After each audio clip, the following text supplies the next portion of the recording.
सोलापूरमध्ये आज राजकीय घडामोडींना वेग आलाय। धाराशिव जिल्ह्यातील कळंब नगरपालिकेतील शिवसेना उद्धव बाळासाहेब ठाकरे पक्षाला भाजपने मोठा धक्का दिल्याचं चित्र समोर आले।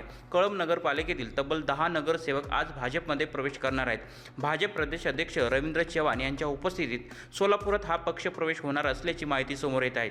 या पक्ष प्रवेशामुळे खासदार ओमराजे निंबाळकर आणि भाजप आमदार राणा जगजितसिंह पाटील यांच्यातील राजकीय संघर्ष पुन्हा चर्चेत आला आहे। मात्र हा केवळ पक्षप्रवेश नसून कळंबच्या राजकारणातील मोठी राजकीय उलथापालथ मानली जाते। या पक्षप्रवेशावर बोलताना राणा जगजितसिंह पाटील यांनी मोठं विधान केलंय।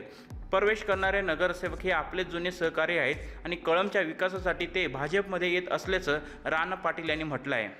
आज सोलापूरमध्ये कळंबचे नगरसेवक जे आहेत उभाठामध्ये ते होते, ते भारतीय जनता पार्टीमध्ये आदरणीय रवींद्र चव्हाण साहेबांच्या शुभ हस्ते त्यांचा प्रवेश होणार आहे। हे सर्वजण आमचे जुनेच सहकारी आहेत आणि कळंब आणि धाराशिव जिल्ह्याचा विकास हा भारतीय जनता पार्टीच्या माध्यमातूनच होऊ शकतो याची त्यांना पूर्ण खात्री असल्यामुळे त्यांनी हा निर्णय घेतला आहे। अधिक ते बोलतील, पण मी म्हटल्याप्रमाणे हे सर्व माझे जुनेच सहकारी आहेत। किती नगरसेवक आहेत? साधारण 10 आहेत, मला वाटतं 9 ते 10 आहेत। हा मातोश्रीला धक्का असणार आहे का ओमराजे निंबाळकरांना धक्का म्हणायचा? हा धक्का कोणालाच नाही आहे। हा म्हणजे कळंब शहराला आणि धाराशिव जिल्ह्याला होणारा फायदा आहे। विकासाचा तुम्ही मुद्दा मांडलेला आहे। खासदार ओमराजे देखील सत्तेत म्हणजे शिवसेना शिंदे गटात उद्धव ठाकरेंना सोडून विकासाच्या मुद्द्यासाठीच गेलेले आहेत। हे नगरसेवक जे आहेत शिंदे साहेबांच्या सेनेकडे जायचे, ते भाजपकडे आले। नेमके विकासाचे मुद्दे कोणाकोणाचे आहेत? जरा नागरिकांना शिंदे सेना विकास करू शकत नाहीये। नाही, धाराशिव जिल्ह्यामध्ये आपल्या सर्वांना कल्पना आहे की भारतीय जनता पार्टी हा सर्वात मोठा पक्ष आहे। परवा झालेल्या निवडणुका ज्या आहेत स्थानिक स्वराज्याच्या, त्याच्यामधले रिझल्ट पूर्ण समोर आहेत। जनतेचा विश्वास भारतीय जनता पार्टीवरती नक्कीच आहे आणि कळंबचे हे सर्व जे नगरसेवक आहेत हे माझे जुने सहकारी आहेत। तसं तर ओम किंवा कैलास हे जुने सहकारीच आहेत।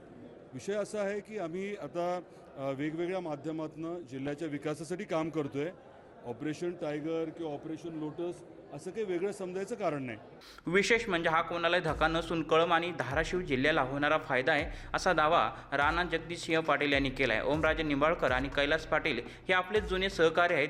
त्याचप्रमाणे आता भाजपमध्ये येणारे नगरसेवक हे आपले जुने सहकारी असल्याचं राणा पाटील यांनी स्पष्ट केलं आहे। दरम्यान या पक्षप्रवेशाला ऑपरेशन लोटस किंवा ऑपरेशन टायगर असं नाव देण्याची गरज नाही, कारण भाजपमध्ये ही प्रक्रिया सातत्याने सुरू असल्याचंही त्यांनी म्हटलंय। तर भाजपमध्ये गट तटाचा प्रश्न नसतो असं म्हणत राणा पाटील यांनी पक्षांतर्गत चर्चांवरही भाष्य केलंय। मी एवढंच सांगेन की ऑपरेशन टायगर जसं आमचं सरनाईक साहेब बोलले तसं ते असेल किंवा आमचं ऑपरेशन लोटस किंवा काय तुम्हाला नाव द्यायचं आहे, ही निरंतर प्रक्रिया आहे। आता ऑपरेशन टायगरकडे जाणारे नगरसेवक ऑपरेशन लोटसकडे तुम्ही वळवलं। अहो एकच आहे ते सगळं, तर तुम्हाला माहीत नाही का तिकडे काय आणि इकडे काय? आम्ही NDA म्हणून आम्ही सर्व एकच आहोत। येणाऱ्या काळात तुम्ही एकी दिसेल का? गेले नाहीत, इकडे पाहायला मिळतात। नाही, मला एवढे बारकावे माहीत नाही, ते तुम्हाला जास्त माहिती। येणाऱ्या काळात एकी दिसेल का? लोटस टायगर एकत्र दिसतील का? प्रश्नच नाही ना।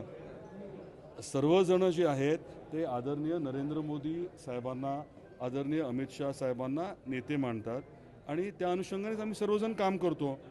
त्यामुळे आता एकच प्रश्न आहे की कळंबमधील 10 नगरसेवकांचा भाजप प्रवेश धाराशिवच्या राजकारणात किती मोठा बदल घडवणार आणि ओमराजे निंबाळकरांच्या गळात भाजपची ही खेळी पुढे काय रंग आणणार हे पाहणं महत्त्वाचं ठरणार आहे। महाराष्ट्रातील सर्व बातम्यांचे विश्वासार्ह व्यासपीठ, सकाळच्या सर्व सोशल मीडिया प्लॅटफॉर्मला लाईक, फॉलो आणि सबस्क्राईब करा। तसंच सर्व नोटिफिकेशनसाठी बेल आयकॉन प्रेस करायला विसरू नका।